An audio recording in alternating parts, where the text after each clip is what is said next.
네, 이어지는 시간은 허반석의 작전 리포트 시간입니다. 증권가에 쏟아지는 리포트들, 과연 어떤 리포트가 정말 보석 같은 리포트일지 감별해드리는 시간이죠. IR 분석에 신 허반석 전문위원과 함께합니다. 어서 오세요. 네, 안녕하세요. 네, 반갑습니다. 자, 이번 주 어떤 업종에 대해서 살펴보냐 하면 바로 건설 업종이었습니다. 오늘은 어떤 종목일지 화면으로 바로 만나보시죠. 네, 오늘의 종목 리포트는 현대건설입니다. 현대건설 일회성 쇼크, 기회인가라는 주제인데 시평액 2위인 현대건설 실적이 조금 부진했습니다. 삼성과 GS보다는 그나마 나은 상황인데 과연 이 기회를 삼아서 저가 매수 들어가면 좋을지 자세한 분석 부탁드릴게요. 네, 이번 주는 건설 업종을 살펴보고 있습니다. 코스피 지수의 조정폭 대비 건설업, 건설 경기, 건설 지수 모두 다 코스피 조정보다는 더 깊은 하락과 조정을 좀 보였습니다. 그렇기 때문에 지난 3월부터 한번 건설 업종에 대해서 작전 리포트에서 다뤘었죠. 하지만 상승을 좋게 보았고 다시 한번 조정폭이 나올 만큼 나오지 않았나라는 생각에 8월 마지막 주 건설 업종을 좀 살펴보고 있습니다. 오늘은 현대건설 종목 리포트를 살펴볼 텐데요. 7월 26일자 그리고 8월 2일자 대신증권에서 발간된 리포트와 7월 26일자 유진투자증권에서 발간된 리포트를 중심으로 현대건설에 대해서 살펴보려고 합니다. 어제 이런 말씀을 드렸습니다. 상반기보다 하반기의 분양 계획이 많은 기업들을 좀 보시자라는 말씀을 드리면서 현대건설과 대림산업, DL과 DL ENC가 되겠죠. 그리고 HDC 현대산업개발 이 세 개의 기업이 상반기보다 하반기에 계획된 분양이 더 많다라는 사실을 어느 정도 보시면서 종목 대응과 섹터 안에서도 종목을 필터링 하시는데 조금 더 집중해 보시면 좋겠다라는 말씀을 좀 드렸습니다. 현대건설을 조금 보자면 2분기에 일회성 쇼크가 발생했습니다. 매출액은 4조 3,835억 원, 전년 동기 대비 4%가량 줄었고요. 영업이익은 1,410억 원으로 전년 동기 대비 8%가량 줄었습니다. 컨센서스 대비 매출액은 3% 하회, 영업이익은 37%나 하회했는데 결국엔 어닝 쇼크가 좀 발생을 했습니다.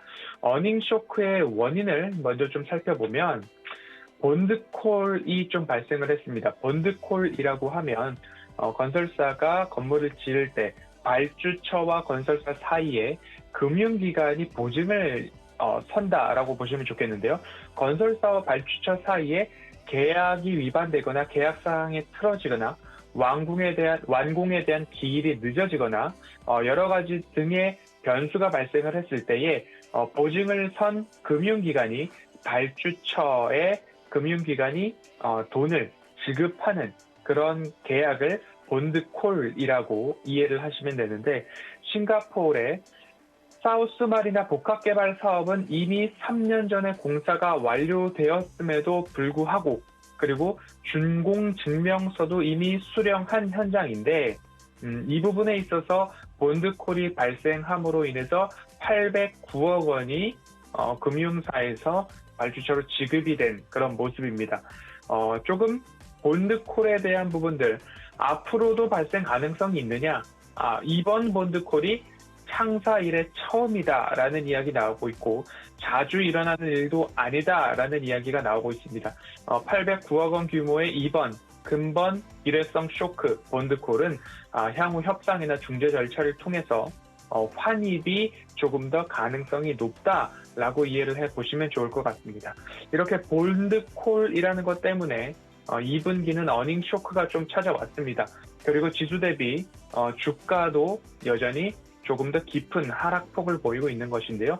3월 달부터 많은 높은 상승률을 보여주었습니다. 그리고 거기에 따라서 한 번 더 주가가 조정이 나왔고 현대건설 같은 경우에는 2분기 실적에서 본드콜, 일회성 쇼크로 인해서 컨센서스 쇼크, 하회를 좀 보여준 모습입니다. 수주 현황을 조금 보면요. 2분기 신규 수주는 11조 5천억 원, 전년 동기 대비 33% 증가한 모습이고요. 수주 잔고 또한 75조 6천억 원으로 전년 동기 대비 14% 상승했습니다. 견조한 수주와 수주 잔고를 보이고 있는 모습이고요. 국내 수주를 본다면 상반기 누적 수주액으로는 18조 4천억 원, 연간 목표액이 25조 4천억 원이기 때문에 상반기 72.4%를 이미 달성을 했습니다. 50%를 넘어선 수준이죠. 국내 수주에 있어서는 14조 5천억 원으로 연간 목표치 14조 3천억 원을 이미 초과 달성했다라고 보시면 되겠습니다. 해외 수주 현황으로도 3조 8천억 원이기 때문에 연간 목표 11조 1천억 원 대비 34.6% 달성인데, 앞서서 월요일 해외 수주 스케줄에 대해서 체크를 좀 했습니다. 현대건설과 삼성 엔지니어링이 조금 더 해외 수주에서 두각을 보일 것이다 라는 이야기가 나왔는데요. 하반기 수주가 이어지고 실적 개선이 시작되고 일회성 쇼크에 대한 부분들은 본드콜은 환입이 된다면 일회성 쇼크는 매수 기회가 된다라는 이야기를 리포트에서 전해주고 있습니다.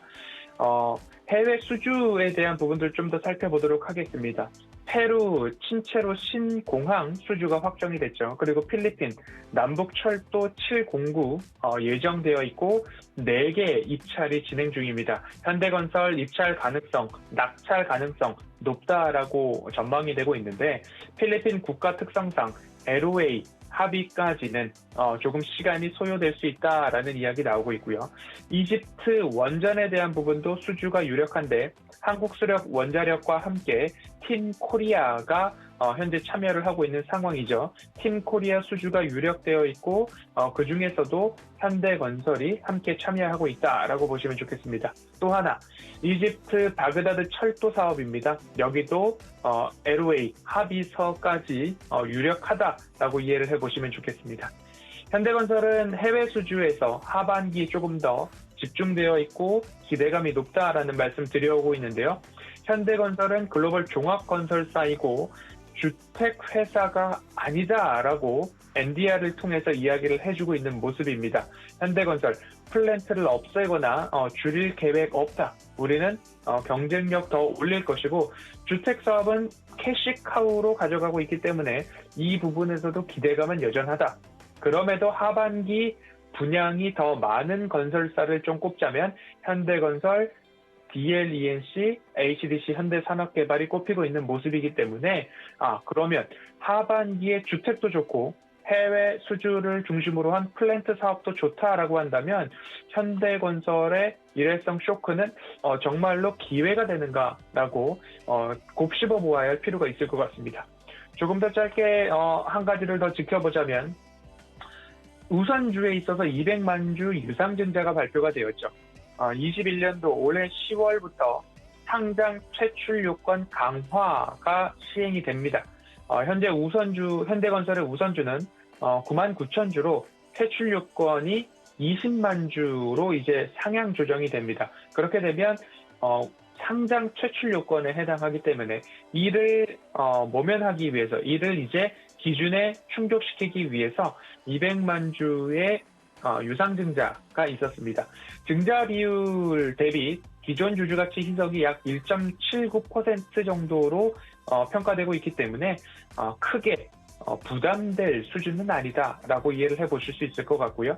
조달 자금은 일부 운영 자금과 해상 풍력 사업 추진에 사용될 전망이다라고 나오고 있기 때문에 우선주에 대한 우려도 그렇게 부담되거나 무리할 상황은 아니다라고 이해를 해보시면 좋을 것 같습니다. 그렇기 때문에 리포트가 주어지고 있는, 우리에게 전해주고 있는 메시지는 좀 명확한 것 같습니다. 일회성 쇼크로 찾아온 매수 기회, 그리고 하반기 좋아진다라는 이야기 다시 한번 짚어보면, 하반기에 주택 분양 계획이 상반기보다 더 많은 기업이 어디인가? 현대건설과 DL 플러스 HDC 현대산업개발이다. 그런데 현대건설은 우리는 주택회사는 캐시카우고 플랜트 사업 더 많이 가져갈 거다. 그리고 하반기에 수주가 탄탄하다라는 이야기, 두 개의 모멘텀이 조금 작용될 수 있을 것 같습니다. 차트를 한번 살펴볼까요? 지난 3월 마지막 주에 한번 현대건설에 대해서 말씀을 드렸죠. 그러면 이 구간에서부터 좋은 상승률을 보였습니다. 약 40% 이상의 상승률을 보이고 다시 한번 추세상 조정을 받고 내려온 모습인데요. 지금 이 추세가 얼마만큼의 추세를 만들어가고 있는가를 얼추 이렇게 추세선을 긋는다 하더라도 코로나 팬데믹부터 이 추세선을 지켜가고 있다가 다시 한번 이 추세 하단부와 맞아떨어지지 않을까라는 생각을 하게 됩니다.